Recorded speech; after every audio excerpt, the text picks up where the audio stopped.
बिहार में शिक्षक नियुक्ति को लेकर लगातार नियमों में परिवर्तन किए जा रहे हैं। 8 दिनों में 11 बार परिवर्तन किए गए हैं, जिसे लेकर आज हम मौजूद हैं जहां पे शिक्षक नियुक्ति को लेकर तैयारी कराई जाती है एक वैसे कोचिंग में। नमस्कार, आप देखना शुरू कर चुके हैं नवभारत टाइम्स ऑनलाइन और मैं हूं संदीप, जहां आज हम जानते हैं शिक्षक नियुक्ति को लेकर तैयारी करने वाले छात्रों से कि क्या उन्हें दिक्कत आ रही है। जो अभ्यर्थी हैं उन्हें जो लगातार नियमों में परिवर्तन बार बार किया जा रहा है उसको लेकर क्या कुछ परेशानियों का सामना करना पड़ रहा है। जो तैयारी कराने वाले जो शिक्षक हैं उनसे भी जानते हैं कि क्या कुछ दिक्कत आ रही।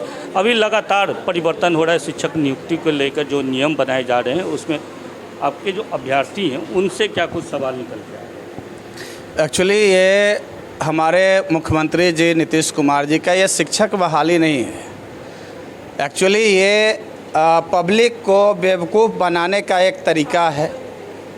जो 2019 से बच्चे सीटेट क्वालिफाई करके शिक्षक अभ्यर्थी बहाली की लगातार प्रतीक्षा कर रहे थे, छठे चरण में उनके सामने थाली दिखा करके और पास होने के बावजूद उनका थाली उनके सामने से खींच लिया गया।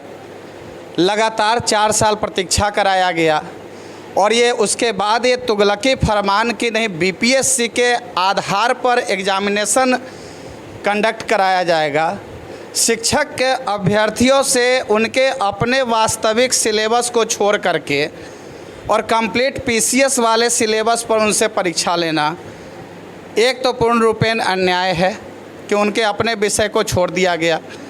दूसरा चीज़ कि पिछले 11 दिन में 8 बार नियमावली में परिवर्तन किया गया। कभी बोला गया कि आप मायका से सारा, ख़ास तौर से मैरिड महिलाओं के लिए ये समस्या विकट है। पहले कहा गया कि मायका से आप पूरा डॉक्यूमेंट बनवाइए, आवासीय बनवाइए, जाति बनाइए, आय बनवाइए। जब अवरुद्धता आई तो बोला गया कि ठीक है आवासीय आप अलग बनवाइए, जाति अलग बनवाइए। एक तो बच्चे अब तैयारी में लगेंगे या फिर डॉक्यूमेंट बनवाने के लिए ब्लॉक का चक्कर लगाएंगे। लगातार उनके साथ ये जो अन्याय हो रहा है, 11 दिन में 8 बार नियमावली में परिवर्तन किया गया, ये उनके लिए विकट है। दूसरी बात कि 1 ईयर के बीपीएससी सिलेबस को इस फरमान में जारी कर दिया गया कि आप 2 महीने में तैयार कर लीजिए, हमको जैसा इच्छा होगा हम वैसा परीक्षा ले लेंगे। कोई ऐसा विषय ही नहीं उन्होंने छोड़ा जिसमें से परीक्षा में प्रश्न नहीं पूछे जाएंगे। मैं अभ्यर्थियों के तरफ से एक सिंपल सा डिमांड करता हूं कि या तो आप एक निश्चित अवधि दे बच्चों को तैयार करने का, अन्यथा आप इस नियमावली को वापस ले। आपको एग्ज़ाम लेना है लीजिए, लेकिन एक तरीके से लीजिए, बीपीएससी के द्वारा ही लीजिए, लेकिन कम से कम बच्चों का जो बीएड करके आए हैं, डीएलएड करके आए हैं, जिन्होंने प्रशिक्षण प्राप्त किया है, पेडागोजी जैसे सब्जेक्ट में उन्होंने विशेषज्ञता प्राप्त किया है, उनके विषय से तो प्रश्न पूछ लीजिए। एक नेगेटिव मार्क्स का आपने काटने का ऐलान कर दिया, ये भी नहीं बताया कि 1/3 काटना है कि 1/4 काटना है। तो ये सब तुगलकी फरमान है। ऊपर से पहले डोमिसाइल नीति लागू थी, फिर अब कहा कि नहीं ऑल इंडिया जिसको मर्जी करे बिहार में। बगल के राज्य झारखंड में डोमिसाइल है, बिहार से। सर झारखंड में सिर्फ डोमिसाइल नहीं है, आप अगर वहाँ के देखेंगे तो वहाँ का 10th 12th बच्चा वहाँ के स्कूल से पास होगा, उसको नौकरी मिलेगा। लेकिन ये अपने आप को पीएम मटेरियल मान लेते हैं और इनको लगता है कि पूरे देश से अभ्यर्थियों को मौका दे देंगे तो दूसरे देश, दूसरे राज्य से भी हमको सपोर्ट मिल जाएगा। सर बिहार के बच्चे रोज़गार के लिए लालायित हैं। दूसरे प्रदेश में वो जा कर के टीचिंग छोड़ के नॉन टीचिंग एक्टिविटीज़ में वो शामिल हैं, और यहाँ के बच्चों को दिया जा रहा है कि चलो आप बीपीएससी दो, लीजिए, एक प्रॉपर टाइम दीजिए उसको, तैयारी का प्रॉपर वे में उसको सिलेबस बताइए और फिर उसका परीक्षा लीजिए, क्वालिटी एजुकेशन मिलेगा। और कुछ लोग हैं उनसे भी जानते हैं क्या कुछ दिक्कत आ रही है, चूँकि लगातार जो नियमों में परिवर्तन। हाँ, यहाँ हर एक बार नियम में बदलाव होते जा रहा है।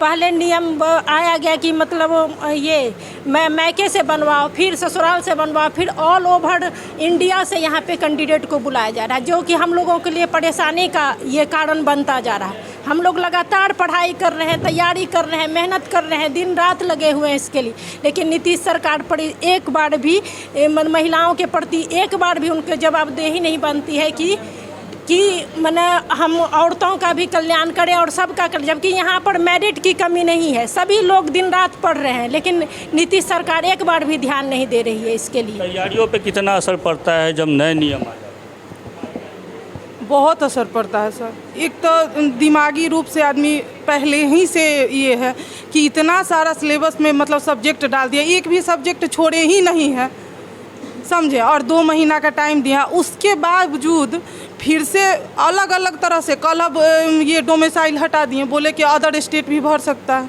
अब बताइए कि ये सही है बच्चों के हित में, शिक्षक अभ्यर्थियों के हित में? कहीं से सही नहीं है क्या? हम लोग उसी के पीछे 2019 से हम लोग सीटेट करके बैठे हुए हैं। उसके बाद मतलब कितना बार बच्चा लोग हंगामा किया, तो अब होगा बहाली, अब लेंगे 7वां चरण का बहाली। और उसके बाद अब देखिए कि बीपीएससी से एग्ज़ाम लेंगे, उसके बाद भी उन लोग को शांति नहीं है। उसके बाद भी उन लोग को शांति नहीं है कि हाँ मतलब ठीक से तैयारी भी करने दो, उसमें भी उन लोग ये अड़चन डाल रहे हैं। जो शिक्षक हैं वो भी परेशान है और जो शिक्षक बनना चाह रहे हैं वो भी परेशान है। तो आप लोग को परेशानी है सर, हर तरफ से परेशानी है, क्योंकि वो डोमिसाइल जो हटा करके ये ऐसा किए हैं, तो हम लोग के लिए बहुत बड़ा मतलब ये डैमेज का मतलब ये कारण बना है। क्योंकि पहले था कि बिहार के लिए ही ऐसा है, अब है कि मतलब ऑल इंडिया करेगा, और ऑल इंडिया करते हैं तो हम लोग का मतलब हो सकता है कि मतलब सीट बहुत कम हो जाए। अब पर डे उनका नियम कुछ ना कुछ चेंजिंग हो रहा है, आज ये है कल वो है। मैं के बाद मैरिड महिला हैं तो कल मैं मतलब मैके से बनवाना है तो ससुराल से बनवाना है, ये करना है वो करना है, पता नहीं वो क्या क्या कर रहे हैं। उनको खुद समझ में नहीं आ रहा है कि हम क्या कर रहे हैं, क्या बोल रहे हैं। पता नहीं वो पढ़े लिखे हैं कि अनपढ़ गंवार है। वो शिक्षा मंत्री भी वैसे ही है, उन जो बोलते हैं लगता नहीं कि वो एजुकेटेड है, उनको बोलने भी नहीं आता है। पता नहीं कैसे मतलब शिक्षा मंत्री वो बन गए। उनका सपना है कि छात्रों को पढ़ाएंगे, उन्हें सरकार एक तरीके से पढ़ाने पे तुली हुई है। देखिए कि जो ये क्लासरूम में जितने यहाँ पे अभ्यर्थी हैं वो सभी शिक्षक बनने के लिए ही यहाँ पे दिन रात मेहनत कर रहे हैं। कितनी परेशानी होती है जब इस प्रकार से नियम एकाएक बदल दिए? बहुत परेशानी हो रही है। सबसे ज़्यादा तो परेशानी कि कहाँ